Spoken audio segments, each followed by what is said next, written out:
L'histoire de cette jeune femme, Ifunanya, fait sensation sur la toile actuellement. Je suis sûre que vous êtes tombés sur cette vidéo, mais peut-être parce que c'est en anglais, vous ne comprenez pas l'histoire. Eh bien, je suis là pour vous résumer ça vite fait. Ifunanya, c'est une jeune fille américaine d'origine nigériane qui vivait aux États-Unis avec ses parents.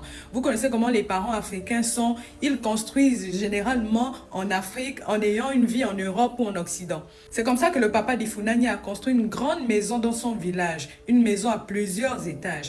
Et il allait de temps en temps en vacances pour finir la maison. Se sentant déjà vieux, il a décidé d'aller finalement s'installer là-bas, laissant sa famille aux États-Unis, donc Ifunanya.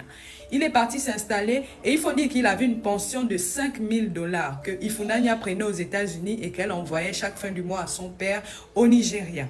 Au début, tout allait bien. Ifunanya envoyait l'argent à son père. Il réceptionnait l'argent. En 2022, le papa d'Ifunanya a eu un AVC.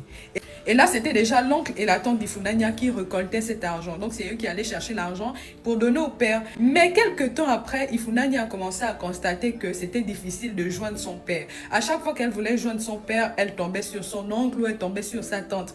Elle décide donc de quitter les États-Unis pour se rendre au Nigeria, voir son père de ses propres yeux. Dès qu'elle arrive là-bas, elle part jusqu'au village de son père. Elle voit déjà, il y a le sable devant la maison de son père. C'est qui qu'elle voit au portail? C'est carrément son oncle et sa tante qui l'interdisent d'entrer dans la maison que son père a construite. Ils disent que le père n'est pas là, qu'il est à Abuja, dans une autre ville. Ils ont commencé à l'insulter, la traiter de prostituée et tout. Elle a dit qu'elle reste là, elle va entrer dans la maison de son père. Les gens sont venus casser les portes et tout, et elle est entrée. Arrivée à un étage là-bas, le papa était séquestré depuis plusieurs années déjà. Il était séquestré, il ne sortait pas. La pension qu'elle envoyait, c'était eux qui recevaient ça. Et non seulement, ils vivaient aussi dans la maison du papa qu'il a construit depuis plusieurs années. Dès qu'elle voit son père comme ça, regarde la barbe, les ongles, tout mince, il n'arrive même plus à se déplacer. Elle dit qu'elle prie beaucoup, elle recevait les songes, des révélations lui disant que son père était en danger. Voilà pourquoi elle s'est rendue au Nigeria.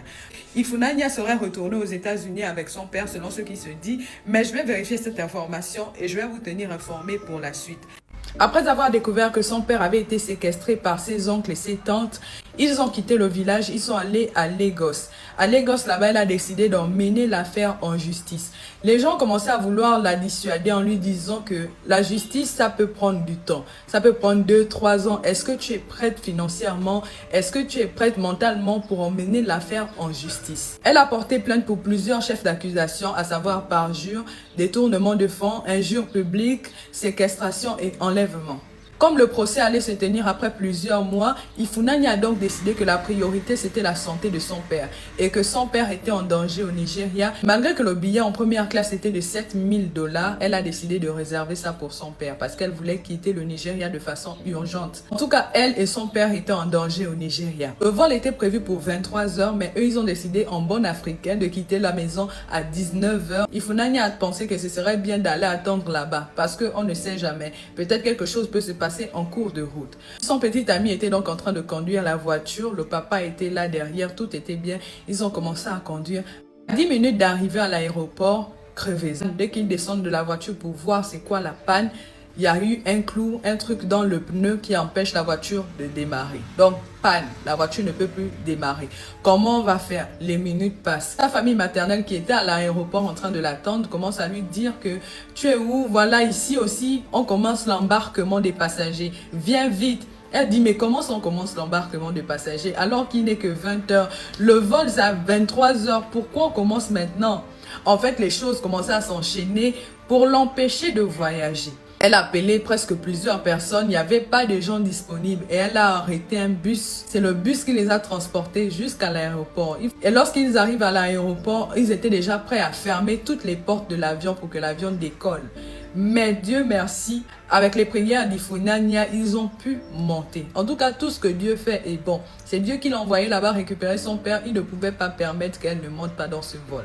Elle dit que lorsqu'elle est montée dans ce vol, c'était comme un soulagement. Elle a senti vraiment que Dieu était avec elle. Les problèmes ne finissent pas. Arrivé aux États-Unis, les problèmes ne finissent toujours pas. Mais je vais vous résumer ça dans une autre vidéo. Laissez-moi ce que vous en pensez dans les commentaires. Je vous dis donc à la prochaine pour une autre vidéo. Bye. Partie 3. Arrivé aux États-Unis, Ifunanya amène son père à l'hôpital, dans une maison de retraite où il doit subir une cure de désintoxication. Parce qu'on a dit qu'il était intoxiqué. Ifunanya, sa mère et ses frères allaient le rendre visite chaque jour. Et un jour comme ça, Ifunanya est allée rendre visite à son père. Elle se rend compte que la chambre de son père à l'hôpital est fermée. Qui à l'intérieur, l'oncle d'Ifunanya, du côté paternel. Il faut dire que du côté paternel, le papa avait réussi à emmener plusieurs personnes aux États-Unis. Il avait un de ses frères là-bas aussi aux États-Unis. Et le frère de son papa qui était aux États-Unis, je pense qu'il était en contact avec les membres de la famille qui sont restés au Nigeria. C'est lui qui allait voir le papa à l'hôpital. Il a fermé la chambre de l'hôpital. Elles étaient en train de cogner. Il ne voulait pas ouvrir la chambre de l'hôpital jusqu'à ce que les infirmiers soient venus ouvrir la porte. Ifunanya a vu son oncle qui est aux États-Unis avec sa femme et ils avaient des documents en main.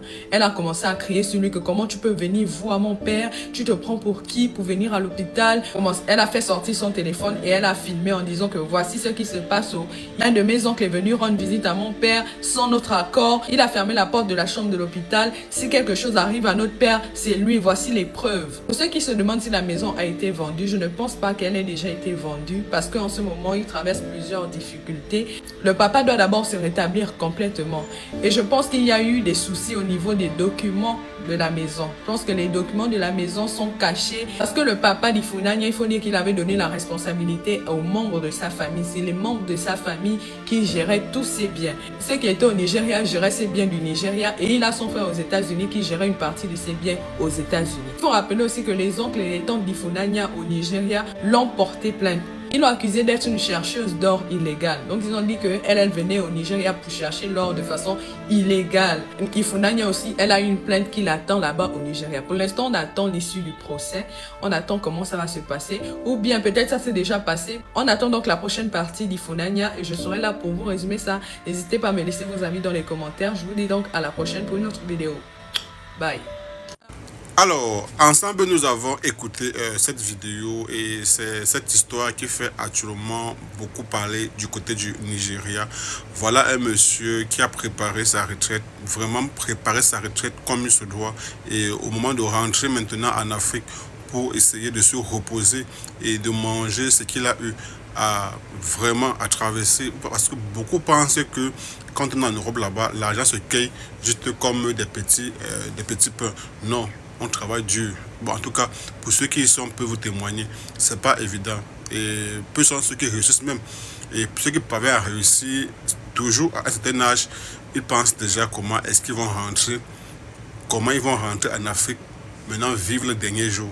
C'est le cas de ce monsieur qui, une fois qu'il a pensé à ça, il a bâti tout sa retraite et il est rentré en Afrique. Voilà maintenant que c'est sa propre famille qui le séquestre et vous voyez les images, vraiment on ne sait plus finalement à qui faire confiance si déjà même dans sa propre famille on n'est pas en sécurité.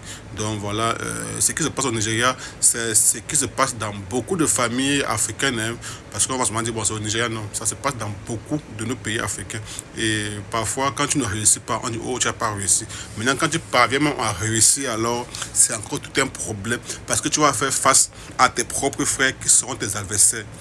Ah, pourquoi lui? Pourquoi lui? Bref, les amis, parfois, je ne sais pas comment il fait ce monde, mais on dit toujours, l'ennemi du noir, c'est le noir. Et vraiment, courant, il y a cette fille qui n'a pas baissé les bras et qui s'est battue corps et âme pour pouvoir ramener son père et lui donner encore peut-être quelques jours glorieux sur cette terre, bien qu'il l'ait déjà abattu. Regardez comment les images, vous avez vu comment le papa est tellement abattu. Est-ce qu'on peut faire ça à un être humain? Donc, sur mon propre argent.